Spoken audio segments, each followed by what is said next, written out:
On February 17, 2014, Ethiopian Airlines Flight 702 was hijacked on its way from Addis Ababa to Milan. When the pilot left for the restroom, his co-pilot slammed the cockpit door closed, locking his colleague outside. He then flew the plane past the Italian border and into Switzerland, where he requested asylum. Even after unexpectedly and unlawfully entering its airspace, however, Swiss fighter jets were nowhere to be found. As it turns out, the Swiss Air Force was only available during normal business hours. At 5 a.m., as the hijacked plane approached Geneva, Switzerland's $30 million jets, along with their pilots, were off-duty, as they were on all nights and weekends until 2020. The fact that Switzerland, a small landlocked country surrounded by 5 immediate neighbors, more than one of which has historically invaded or planned to invade it, felt it could manage with only a part-time air force says a lot about its sense of security. Today, it spends just 0.7% of its GDP on defense, less than half that of Germany and a third as much as France. Having fighter jets on 24/7 standby just seemed like a waste of resources. Who, after all, would invade Switzerland in 2014? Besides the near impenetrable wall of mountains shielding it from the south and east, not to mention its strategically placed bunkers left over from the Second World War, there's also the simple fact that it doesn't have many enemies. And that's because Switzerland is the most neutral country in Europe, arguably the world. It's not a member of NATO, nor even the EU, and despite hosting the United Nations European headquarters, it only actually joined the UN in 2002, 57 years after it was created. Swiss voters were so worried that UN membership would tarnish their cherished neutrality that they held off until 189 other countries, from Cuba to North Korea, Bosnia, and Iran, had joined first. Even then, just 54% of the country voted to join. If 1,400 people in its southwest corner had voted no instead of yes, Switzerland might still be holding out today, making it one of only 2 countries, along with Vatican City, to voluntarily choose non-membership. And this tradition goes back hundreds of years. Initially, neutrality was about keeping would-be invaders out. About half the size of Maine, it's already a small country to begin with. But it's further divided into 26 cantons, the smallest of which is home to just 16,000 people. Needless to say, a city-state, or really village-state of that size, couldn't much afford to antagonize its neighbors, especially giant empires like Germany, France, and Italy. Later on, neutrality was also about keeping Switzerland together. Religiously, ethnically, linguistically, politically, and demographically, the 26 cantons are extremely diverse. In addition to English, there are 4 main languages, and the country is split between Protestants and Catholics.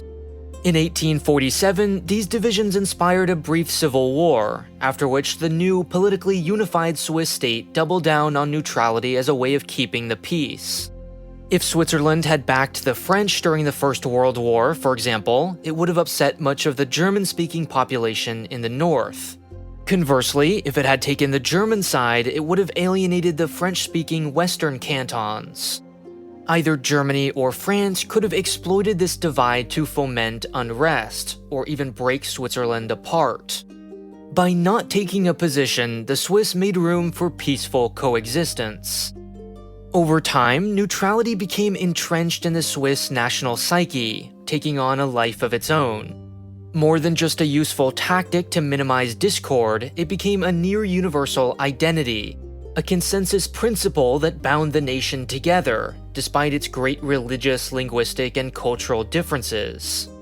Neutrality is now as synonymous with the Swiss brand as its flag or any of its food, music, or sports. In a 2021 study, 96% of respondents, an overwhelming majority in every canton and community therein, said they supported the idea. And why wouldn't they? It's not hard to imagine why neutrality remains so popular today. Quite simply, it works.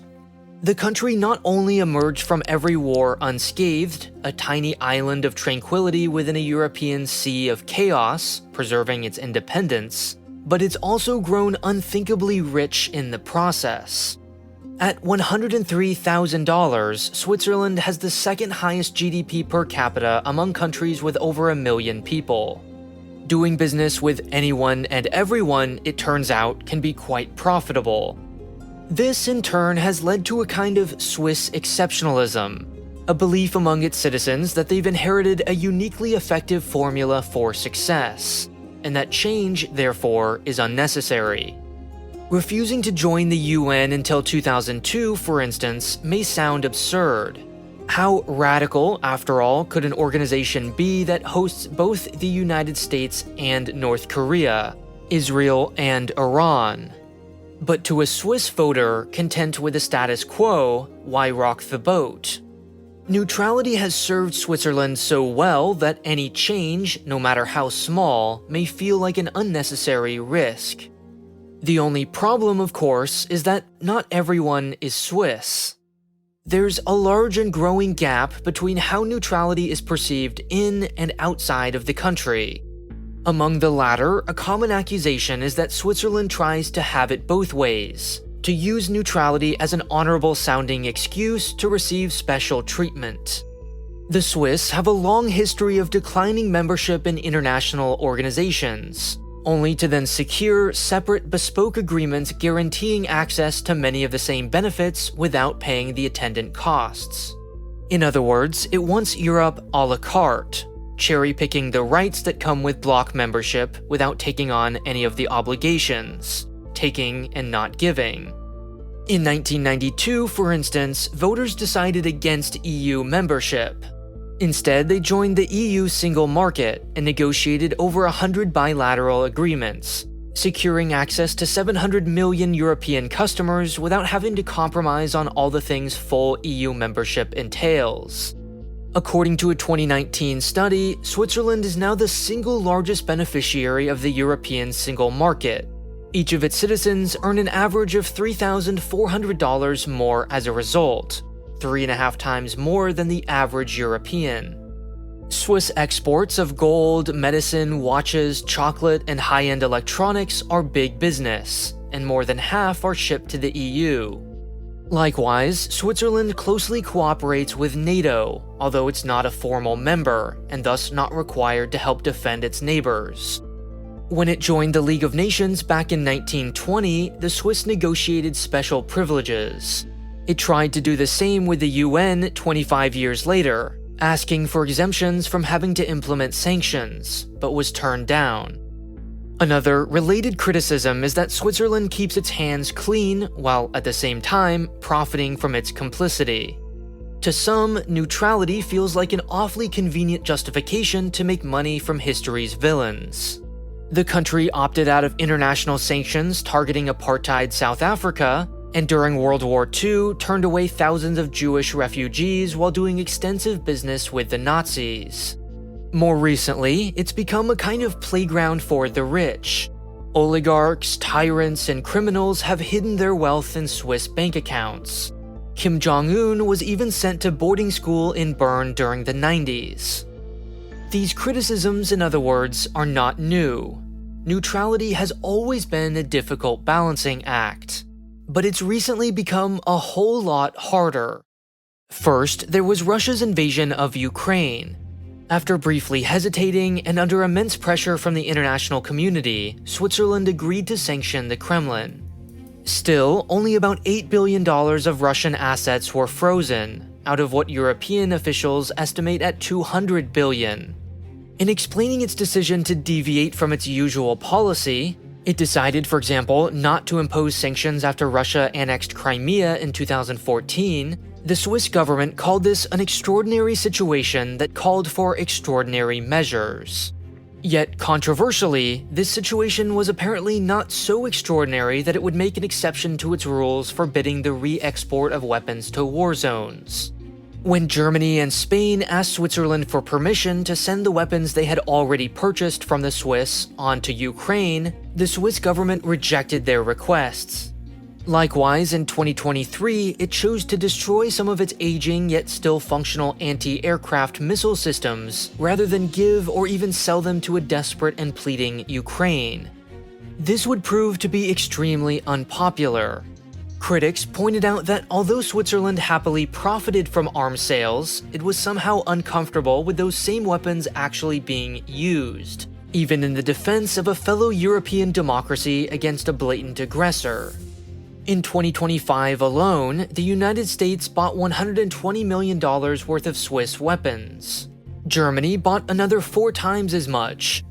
Even domestically, many were ashamed that the self-described humanitarian capital of the world was now indirectly responsible for the deaths of Ukrainians. Finally, in December of last year, the government changed its course, allowing 25 countries, including the US and Germany, to re-export their Swiss-made weapons abroad. Next came Trump's tariffs.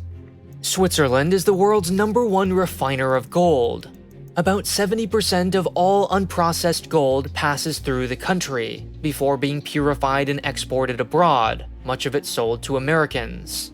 As middlemen, Swiss refiners collect only a tiny cut of the total value. Margins are said to be under 1%. But because the absolute price of this gold is quite high, this produces a huge trade deficit with the United States. As a result, in April 2025, the Trump administration announced a 31% tariff on Swiss exports, later raised to 39% after what Trump characterized as an aggressive phone call from the Swiss president. Meanwhile, as a non-member, Switzerland was left out of the lower 15% tariff deal reached with the European Union. After the Supreme Court struck down these nation-specific tariffs under the International Emergency Economic Powers Act, Swiss goods are now tariffed at the standard global rate of 10%. Much of the diplomatic damage, however, is already done. The US and Switzerland were once known as sister republics. Both nations practice federalism, with relatively weaker central governments, both have long-standing democratic traditions, and both are known for their sense of exceptionalism, always doing things a little bit differently, often to the frustration of their neighbors. But after being singled out for special, less favorable treatment, the Swiss probably don't feel much camaraderie left.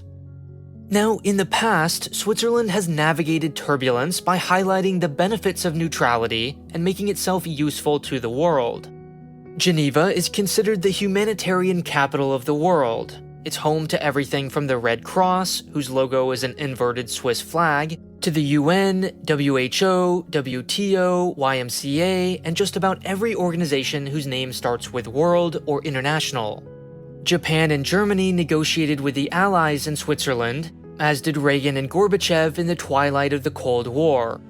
By offering its services as a trusted neutral intermediary, the Swiss buys some tolerance, if not always appreciation, for its eccentricities. It also doesn't hurt that the country can largely fly under the radar. While Switzerland certainly punches well above its weight, it's still quite small by global standards. Its population is about the same as New Jersey's, and its GDP similar to the US state of Georgia. Historically, accommodating Switzerland's unique approach has been seen as a relatively small price to pay. But that patience is increasingly running thin. These days, promoting global humanitarian efforts doesn't earn the Swiss much goodwill from either Donald Trump or Xi Jinping. Neutrality often looks more like cowardice to many in Europe. And in the Trump era, flying under the radar just means being left behind. If you aren't actively lobbying for your own interests, you simply miss out on deals. Or worse, get penalized with 39% tariffs.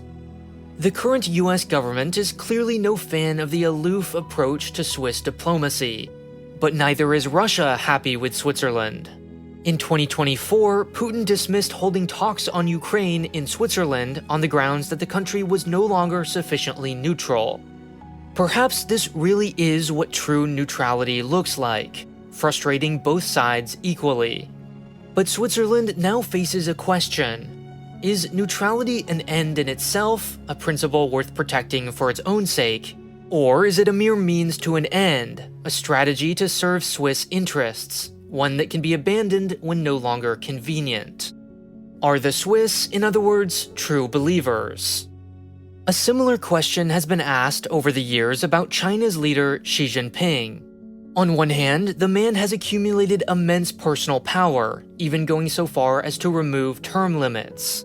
On the other, many of his signature policies appear deeply ideological, serving no practical purpose. Attacking his own country's tech industry, for example, and thereby increasing unemployment.